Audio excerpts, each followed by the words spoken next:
किस प्रकार से एक गीता महोत्सव के रूप को 2016 में हमने बनाया। उससे पहले ये गीता महोत्सव के बजाय गीता उत्सव के रूप में एक छोटे लेवल पर ही कुछ सालों से मनाया जाता था। वास्तव में तो सन 2014 में जब प्रधानमंत्री जी कुरुक्षेत्र स्वयं आए थे, उस समय उन्होंने एक इस प्रकार का अपना वक्तव्य दिया था कि कुरुक्षेत्र में हमें कुरुक्षेत्र को गीता स्थली के रूप में इसकी मान्यता दिलाने के लिए अतिरिक्त प्रयत्न करने होंगे। तो 2014 जब लोकसभा का चुनाव हुआ था, उस समय वहां आकर के जब बोले थे, उसी समय में ध्यान में आया था कि क्योंकि हमारे यहाँ हरियाणा में बहुत कम ऐसे स्थान विशेष हैं जिनको हम टूरिज्म के नाते, चाहे वो सांस्कृतिक तौर पर, धार्मिक तौर पर अथवा अन्य स्थानों का विकास जितना होना चाहिए उतना हुआ नहीं है, तो कम से कम अपनी सांस्कृतिक राजधानी इस नाते से कुरुक्षेत्र को डेवलप कर सकते हैं। क्योंकि गीता का एक जैसा एक विषय सारे देश और दुनिया में, जैसी हमारी संस्कृति, हमारा इतिहास उसको बताता है, तो मान्यता बहुत अच्छी है और कोई चीज नेगेटिव नहीं है। तो गीता के बारे में तो मैं ऐसा वर्णन करता हूं कि जैसे अपना देश का संविधान है, संविधान के बारे में कई लोग टिप्पणी करते हैं कि हमारा शासकीय व्यवस्था चलाने के गीता है। यानी उसको गीता इस रूप में कहा गया कि जैसे एक नियमावली गीता की होती है, ऐसी नियमावली वो शासकीय व्यवस्था हमारा कॉन्स्टिट्यूशन है। और मैं अगर गीता को कहूं तो Gita is a constitution of our way of life. यानी गीता हमारे जीवन के पथ प्रदर्शन के नियमों के नाते से हमारा एक संविधान है, एक कॉन्स्टिट्यूशन है। तो इसका जो उल्लेख है हर क्षेत्र के लिए, उसमें व्यवस्था, विधि ये बताई गई है। और स्वामी जी ने तो उसके ऊपर पुस्तकें भी लिखी हैं कि एक किसान के लिए गीता का संदेश क्या हो सकता है, एक विद्यार्थी के लिए क्या हो सकता है, अध्यापक के लिए क्या हो सकता है, एक गृहस्थी के लिए क्या हो सकता है। बल्कि एक समय मैंने थोड़ा सा एक उल्लेख कर दिया, मैं कहा स्वामी जी राजनीति में गीता का क्या उपयोग है, राजनीतिज्ञों के लिए गीता का कुछ सार लिखो। और मुझे खुशी है कि अगले ही साल में स्वामी जी ने एक पुस्तक लिख दी, राजनीतिज्ञों के लिए गीता का सार। वास्तव में बहुत एक मार्गदर्शक हर व्यक्ति के लिए है। तो इसके महोत्सव के माध्यम से देश और दुनिया में फैलें। जैसा बताया कि 2016 में हमने पहले वर्ष इसका बड़ा शुरू किया था और करते करते इस बार 8वां ये उत्सव है। और इस बीच में 2019 में हमें पता है मॉरिशियस में, क्योंकि पहले तो विदेश के लोग आते थे, बाद में विदेश के लोगों ने हमें यानी आमंत्रित करना शुरू कर दिया कि आप हमारे यहाँ आइए और आयोजन करिए। तो 19 में मॉरिशस में हुआ, 22 में कनाडा में हुआ, और अभी इस साल मॉरिशस के साथ लंदन में भी हुआ, 19 में लंदन में भी हुआ। और अभी इस साल ऑस्ट्रेलिया में बनाने की योजना अप्रैल के महीने में वो सब बन रही है। और स्वामी जी ही यूएसए में, ऑस्ट्रेलिया में हो गया, और अभी अप्रैल में यूएसए में। हाँ, तो यूएसए की ओर से निमंत्रण है। उस नाते से अब जहां जहां भारतीय मूल के लोग हैं वहां से निमंत्रण खूब आ रहे हैं। श्रीलंका की ओर से बड़ा अच्छा निमंत्रण है, श्रीलंका की ओर से। तो ऐसे बाकी देशों से भी धीरे धीरे करके जैसे आगे बढ़ेंगे तो उस नाते से जरूर ये विश्वव्यापी एक संदेश गीता का ये बनने जा रहा है। तो इस बार जो 8वां उत्सव ये होगा, इस समय महोत्सव, और 7 तारीख से इसकी शुरुआत होगी। जैसे पहले एक सरस मेला लगता है जिसमें आर्ट्स एंड क्राफ्ट्स के नाते, शिल्प और सरस इस नाते से बहुत से कलाकार अपने अपने प्रोडक्ट्स को, कृतियों को लेकर के वहां आते हैं। तो उनको वहां स्थान भी है, दुकानें हैं, वो सब दी जाती हैं। उसका एक सिस्टम है, 700-800 के लगभग वहां दुकानें हैं, उस पर वो आते हैं। लोग उसमें आना जाना शुरू करते हैं, बहुत सी अपने उपयोग की चीजों को खरीदना भी शुरू करते हैं। कुछ सांस्कृतिक दृष्टि से, कुछ अलग अलग प्रदेशों की उसमें जब चीजें आती तो हमारा उनका एक कल्चरल संबंध भी बनता है, जुड़ता है। तो वो अभी 7 तारीख से शुरू हो रहा है, 2 दिन के बाद, और 24 तारीख तक कुल मिलाकर के सारी चीजें चलेंगी। मुख्य जो ये उत्सव है 17 तारीख से शुरू होगा। 17 से लेकर के 24 तक वो जो 8 दिन हैं उसमें बड़े कार्यक्रम सभी होने वाले हैं। हर वर्ष हम उसमें कोई एक पार्टनर स्टेट, एक राज्य को अपना सहयोगी राज्य बनाते हैं। तो इस बार असम जो है वो हमारा सहयोगी राज्य है। असम के मुख्यमंत्री से मेरी बात हुई थी, उनका ठीक है, हमारी टीम भी वहां आएगी, व्यवस्थाएं करेंगे, और वो स्वयं भी किसी एक दिन वो जरूर आने वाले हैं, उनका कार्यक्रम तय होगा। तो उनका अपना पेविलियन भी होगा, उनके वहां के शिल्प, वहां का खान पान, वहां का रहन सहन, उस नाते से असम का इस बार प्रभाव वहां निश्चित रूप से दिखेगा। उपराष्ट्रपति जी आ रहे हैं 17 दिसंबर को, उनकी सहमति मिल गई है, तो उन्हीं के आगमन पर विधिवत प्रारंभ जो इस उत्सव का उस पूजन के गीता यज्ञ पूजन के साथ वो शुरू होगा। और उसी दिन कुरुक्षेत्र विश्वविद्यालय में 3 दिवसीय अंतर्राष्ट्रीय गीता संगोष्ठी 17, 18, 19 ये 3 दिन की संगोष्ठी होगी। और उसमें गीता के ऊपर जितने भी व्याख्यान वहां दिए जा सकते हैं, जितना लोगों ने अध्ययन किया हुआ स्कॉलर्स जो हैं उस संगोष्ठी में आकर के और वो अपनी ओर से विषय रखते हैं। हरियाणा का जो अलग से एक पैविलियन बनता है हर बार, इस बार ये उभरेगा। हरियाणा का लोक नृत्य है, हरियाणा का खान पान है, हरियाणा के जो विशेषताएं हैं वो दुनिया के लोगों को और बाकी देश के लोगों को भी उसका सबकी जानकारी मिले, तो उस नाते से एक प्रदर्शनी अलग से भी वहां लगाई जाएगी। इस सारे में भागीदारी जो है राष्ट्रीय स्तर के ऊपर Indian council of cultural relations ICCR उनकी भी भागीदारी जो इसमें रहती है और उनको भी उन्होंने बुलाया है, अपनी ओर से विषय बुलाएंगे। हर एक जिले में 3 दिन का गीता उत्सव का एक स्वरूप होता, तो छोटा स्वरूप है। 3 दिन में शोभा यात्रा निकालते हैं, एक संगोष्ठी करते हैं, उत्सव करते हैं, लेकिन हर जिले के अंदर कहा जाता है। इस बार भी 2 दिन का है, 22 और 23 दिसंबर को सब जिलों में ये कार्यक्रम किए जाएंगे। हर दिन जैसे सायंकाल ब्रह्मसरोवर के ऊपर भजन संध्या होती है, गीता आरती होती है, तो वो कार्यक्रम भी लगातार एक भव्य आरती हर दिन वहां होगी। उसका स्वरूप हर बार धीरे धीरे निखर करके आ रहा है, संख्या उसकी बढ़ रही है। दीपोत्सव उसका भी स्वरूप ये बड़ा होता जा रहा है। तो ऐसा शाम को एक अच्छा कार्यक्रम हर दिन होता है। 22 दिसंबर को वहां पुरुषोत्तमपुरा बाग में संत सम्मेलन हर वर्ष होता है, तो इस बार भी 22 तारीख को संत सम्मेलन होगा। जितने देश भर के संत हैं, विदेशों से भी कुछ लोग आते हैं, उनका एक सम्मेलन वहां रहता है, स्कॉलर्स भी आते हैं। और संतों की भूमिका समाज में क्या हो, समाज के सुधार के लिए, समाज में जो फैलती कुरीतियां हैं, बुराइयां हैं, उनको दूर करने के लिए, जैसे हमने इस बार संतों से निवेदन किया था, पीछे 5 मई को स्वामी जी इसमें आए थे, बाकी लोग भी, हमने हरियाणा में विशेष तौर पर नशा मुक्ति के लिए आह्वान किया था। और मुझे बड़ी खुशी है, संतों ने सबने कोई न कोई किसी न किसी रूप में इन कार्यक्रमों को अडॉप्ट किया है कि हरियाणा में नशा कैसे रोक सके हम। ये खास करके जो मादक पदार्थों का सेवन, ड्रग्स, इसका एक बहुत बड़ा प्रचलन ऐसा होता जा रहा है।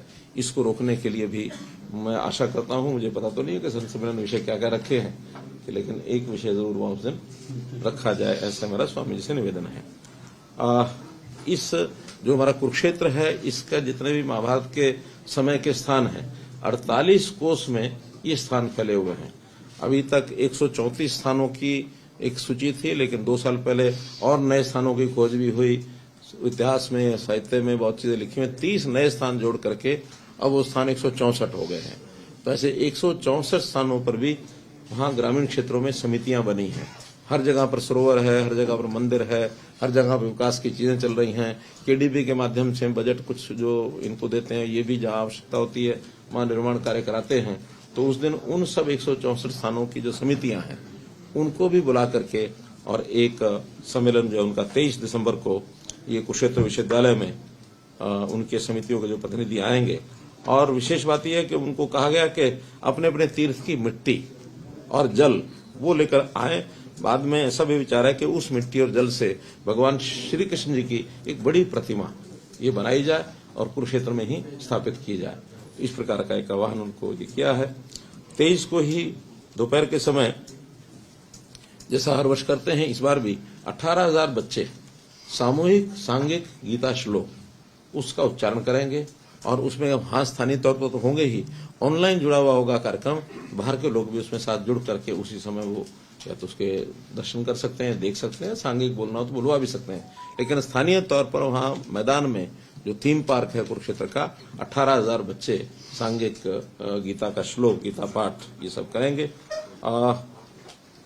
सायकाल के समय क्योंकि वास्तव में गीता जयंती 23 की ही है, 23 दिसंबर को गीता जयंती है, लेकिन एक नया इस बार एक परंपरा शुरू की है कि जिस सप्ताह में गीता जयंती होगी, कार्यक्रम उस सप्ताह के रविवार तक चलेंगे।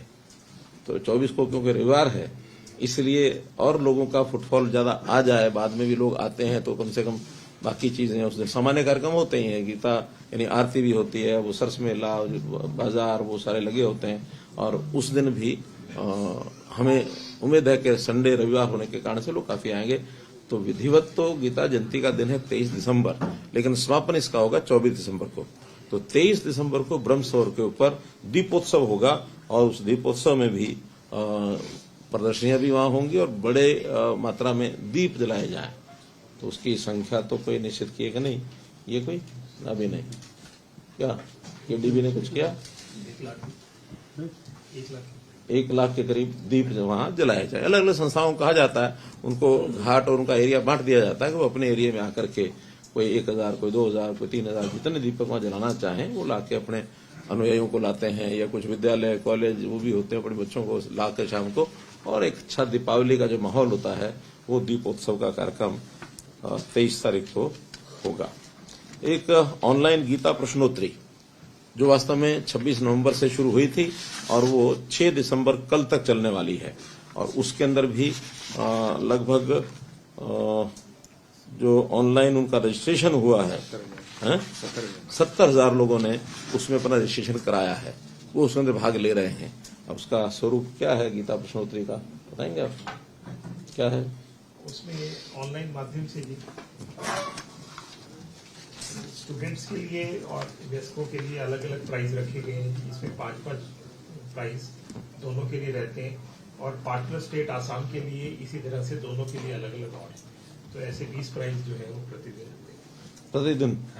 बहुत अच्छी बात है कि 26 से लेकर 3 तारीख तक जो गीता के श्लोक का भाग उसमें लेते हैं ऑनलाइन, तो उसको उनको साथ में ही डिक्लेयर करके उनको प्राइज बाद में भेजते हैं। ठीक है। इसी प्रकार इस बार एक गीता मैराथन ये भी कराई गई कुरुक्षेत्र के अंदर 3 तारीख को, उसका क्या परिणाम रहा? उसमें बच्चे पार्टिसिपेट किए जी 1000 टोटल पार्टिसिपेंट्स थे। तो उसमें 5-5 प्राइज उनके 31,000, 21,000 और 11,000 और 11,1100 के 4 पुरस्कार। तो ऐसे महिला और पुरुष लोगों के अलग अलग 7-7 पुरस्कार। दौड़ मैराथन दौड़ 5 किलोमीटर का लेडीज के लिए और 10 किलोमीटर नहीं, वो तो पार्टिसिपेंट्स को बढ़ाने के लिए होता, नाम है गीता मैराथन। 5 उत्सव के नाम पे मोबिलाइजेशन होती है। जैसे आखिर हम प्रदर्शनियां भी लगाते हैं उसमें नहीं 5 किलोमीटर महिलाओं के लिए, 10 किलोमीटर पुरुषों के लिए और एक अब जैसे हर चीज का एक थीम होता है। हमने मैराथन कराई नशा मुक्ति के लिए भी कराई, हमने बेटी बचाओ बेटी पढ़ाओ के नाते एक पिंकाथन भी कराई थी। तो ऐसे ही सेफ ड्राइव ऑन रोड ये कराई थी। साइक्लोथॉन कराया हमने 1 सितंबर से 25 सितंबर तक नशा मुक्ति के विरोध यानी उसमें नशा मुक्ति के फेरों में। तो इस प्रकार के अलग अलग जो ये कार्यक्रम होते हैं, कई बार उसका एक थीम होता है। तो गीता महोत्सव एक थीम दे करके और गीता मैराथन तो 10 किलोमीटर पुरुषों के लिए, 5 किलोमीटर महिलाओं के लिए और उसमें प्राइज रखे, लोग खुशी से भाग लेते हैं। वास्तव में तो ये कार्यक्रम एक रिक्रिएशनल होते हैं, इनका कोई डायरेक्ट विषय के साथ वैसा जुड़ाव नहीं होता, लेकिन लोग आते हैं अपने जो रेगुलर दौड़ने वाले होते हैं वो भी आते हैं, ज्यादातर तो वही आते हैं जो प्रातःकाल सवेरे सवेरे बिना मैराथन के भी दौड़ लगाते हैं। ऐसे बहुत होते हैं शहरों में। कुछ लोगों का ये होता है कि दौड़ लगाएंगे, कल को शारीरिक परीक्षा होगी, हमारी आर्मी में जाना है, पुलिस में जाना, तो उसमें लाभ मिलेगा। तो सबके अपने अपने हेतु होते हैं, इसलिए एक दौड़ का आयोजन किया। पिछले साल से तय किया था और इस बार उसका अच्छा हमको लाभ मिल रहा है। अलग अलग संस्थाओं को कहा कि वो अपने प्रदर्शनियां लगाएं, अपने स्टॉल लगाएं और वहां पर उनके संत महात्मा आकर के 3 दिन, 5 दिन, 7 दिन जितना रुकना चाहें वो रुकें। उनकी व्यवस्था हम करेंगे, उनको स्थान देंगे और जो उनकी बिजली है या बाकी है व्यवस्था सारी करेंगे। लेकिन वो अपने अनुयायियों को आकर के, जैसे हम कुंभ में देखते हैं सब संत महात्मा अपने अपने स्थान पर लगाते हैं, तंबू लगा लिया, उनके अनुयायी आए बैठे। तो ऐसा उसमें जैसे खास करके संत कबीर, संत रविदास, महर्षि वाल्मीकि, दिव्य ज्योति, चिन्मया मिशन, इस्कॉन, 48 कोस कुरुक्षेत्र की अपनी एक संस्था भी बनी है। तो ऐसे सब संस्थाएं इन्होंने हमसे स्थान मांगा है और वो आकर के अपना अपना प्रदर्शनियां लगाएंगे, उनका आयोजन करेंगे। गीता पुस्तक मेला इसका भी एक आयोजन किया गया है, जिसमें 25 से अधिक संस्थाएं हैं जो प्रकाशक हैं, वो गीता को अलग अलग प्रकार से जैसे भी टिप्पणी लिखते हैं उसमें उसका सार लिखते हैं, अपने अपने प्रकार से वो उसमें पुस्तकों को वहां पर प्रदर्शन वो करते हैं।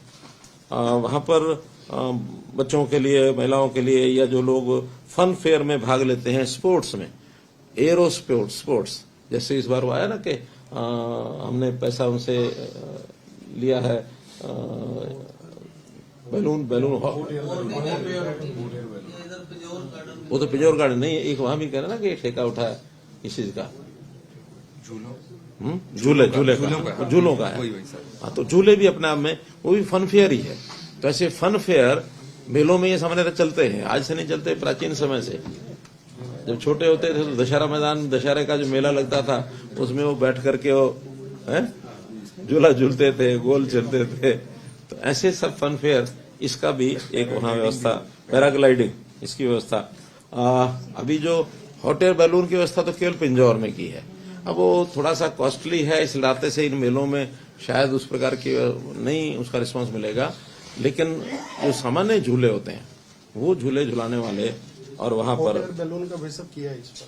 कहाँ यही कुरुक्षेत्र आया है कोई? हाँ। चलिए, अच्छी बात है।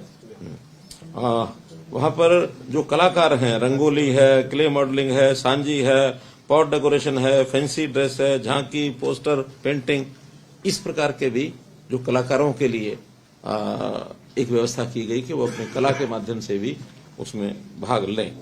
तो कुल मिलाकर आयोजन को धीरे धीरे और विस्तार दे रहे हैं, ताकि एक तो जितना ज्यादा विस्तार देंगे, जितना ज्यादा लोग आएंगे, पर्यटक आएंगे, उतना अपना छोटा मोटा बिजनेस व्यापार करने वाले लोग भी आते हैं। वो आते हैं तो कंट्रीब्यूशन उनका भी होता ही है, कई चीजों का हम ऑक्शन करते हैं।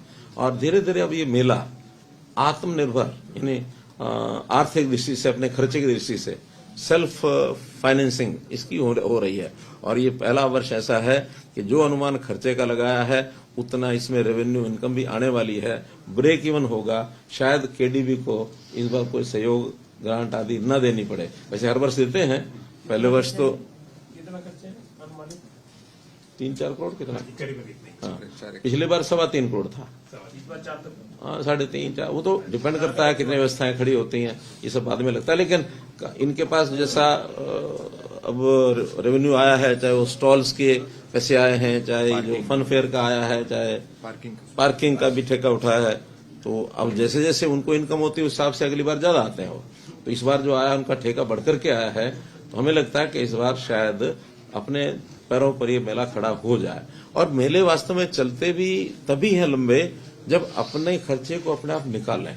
सरकार के प्रारंभ में शुरू करने में तो किया जा सकता है, आपको ध्यान है कि नहीं ध्यान है, मुझे ध्यान में, जब पहले 2 साल हमने शुरू किया तो विपक्ष के लोगों ने बहुत शोर मचाया, बताया 100 करोड़, लेकिन हाँ, कुल मिला के हमारा 10-12 करोड़ रुपए का खर्चा उस पहले साल में हो गया था। अच्छा, उस साल पहला ईयर था, खर्च थोड़ा ज्यादा ही हुआ, हमें भी पता है। बाद में हमें अनुभव हो गया कि किस चीज का खर्चा करना, किसका नहीं करना है, किसका कम किया जा सकता है। तो कम करते करते वो 3-4 करोड़ तक की खर्चा आ गया है। पिछली बार उसमें 1-1.25 करोड़ हमको डालना पड़ा था। इस बार मुझे लगता है कि केडीबी को उसमें कोई भी खर्च नहीं करना पड़ेगा, और हो सकता है कि धीरे धीरे इसमें से कुछ पैसा बचना शुरू हो जाए। और जैसे शीतला माता मंदिर, मनसा देवी मंदिर, वहां का पैसा उनके पास बचता है तो वो सामाजिक काम करते हैं। तो मेला अथॉरिटी के सामाजिक कामों में कुरुक्षेत्र के डेवलपमेंट में पैसा लगा सकते हैं। आज तो कुरुक्षेत्र डेवलपमेंट बोर्ड वो सहायता करता है, हो सकता है मेला अथॉरिटी कल को कुरुक्षेत्र डेवलपमेंट बोर्ड को ही कुछ योगदान करे तो वो अपना विकास का काम कर सकते हैं। इसी के साथ एक चीज जो और बतानी है, वो मैं स्वामी जी से बातचीत की है, वर्षों से बात तो वो चल रही है, लेकिन वो फाइनल भी नहीं हो पाया था, कागजों में ही है, लेकिन इस बार उसको फाइनल करेंगे। एक इंडिपेंडेंट मेला अथॉरिटी ये बनेगी, जैसे सामान्यतः कुंभ के मेले होते हैं, ऐसे वहां इंडिपेंडेंट अथॉरिटी होती है। सरकार केवल व्यवस्था में एक मेला अधिकारी बना देते हैं, जहां जो सरकारी सेवाएं हैं उनमें कोई व्यवधान ना आए। जैसे म्यूनिसिपैलिटी की व्यवस्थाएं हैं, जैसे पार्किंग के लिए जगह चाहिए, जैसे स्वास्थ्य की दृष्टि से कोई फोगिंग करनी है, या सेफ्टी की दृष्टि से कोई हमें डिप्यूट करना है, पुलिस को लगाना है, ट्रैफिक पुलिस को लगाना है, वो सारे काम सरकारी हैं, वो मेला अधिकारी करते हैं। और जो जगह उपलब्ध करानी वो भी हम कराते हैं। कहीं योगदान करने की बात जितनी आती है वो हम करते हैं, लेकिन अथॉरिटी प्लानिंग अपने आप बनाए, अपने आप ही उसके सारे सिस्टम खड़े करे, जितना कम से कम हो उतना सरकार के ऊपर डिपेंडेंसी हो, और वही मेला अथॉरिटी बाकी जिलों में भी अपने अपने जिलों के अंदर कोई स्वरूप खड़ा करके वहां कैसे हम कर सकते हैं, क्योंकि अपने में काम बड़ा है। अभी इस बड़े काम में मेले के साथ जुड़े हुए लोग और सरकार के साथ जुड़े हुए लोग मिलकर करते हैं। धीरे धीरे मेला अथॉरिटी इंडिपेंडेंटली सारे काम करे, और खास करके उसमें एक विदेश में भी आयोजन बढ़े, उसके आयोजन करने के लिए भी एक विंग उसमें मेला अथॉरिटी बनाएगी अपना, ताकि विदेशों में भी जाकर के कार्यक्रम करने में वो सारी भूमिका निभा सकें। और ये मेला दिनों दिन उत्तरोत्तर ये जो महोत्सव है ये अपना स्वरूप खड़ा हो और जनता के लोगों के जीवन का एक अंग बने। हमने इस बार पिछली बार की तरह इस बार भी जैसे बसें हैं वो चलाएंगे, हर जिला हेडक्वार्टर से बसें चलती हैं, उसके ऊपर मेला स्पेशल जो होती है ये बसें होती हैं, उसका किराया भी शायद हम आधा लेते हैं, 50% किराया वो अभी भी इस बार भी उसको बनाकर रखेंगे। वैसे तो अगले वर्ष जनवरी तक जो नई घोषणा मैंने की है कि गरीब परिवारों को भी उनको 1000 किलोमीटर बस सेवा फ्री हो जाएगी। उसके बाद फिर मेले के नाम से नहीं, वो तो वैसे ही फ्री आ पाएंगे, और उस नाते से वो व्यवस्था अगले साल से लागू हो जाएगी। इस संबंध में जो कुछ स्वामी जी की ओर से विषय था कि मैंने जो रखना था वो आपके सामने रखा है, फिर भी कोई विषय होगा। तो वहीं से 3 पार्क से 11 बजे एक मिनट का टीका पाठ था। कितने बजे, कितनी तारीख को? 11 बजे जो कितने तारीख को? 23 23 तारीख को 1 मिनट एक साथ गीता एक साथ गीता पाठ, 1 मिनट एक साथ गीता पाठ, ये समाज में भी 11 बजे सब लोग करें, ऐसा एक आह्वान किया जा रहा है। उसके लिए प्रचार भी करेंगे ताकि सब अपने अपने चाहे घर पर करें, चाहे जिस स्थान पर काम करते हैं वहां करें, लेकिन 23 तारीख गीता जयंती के दिन 11 बजे के समय सब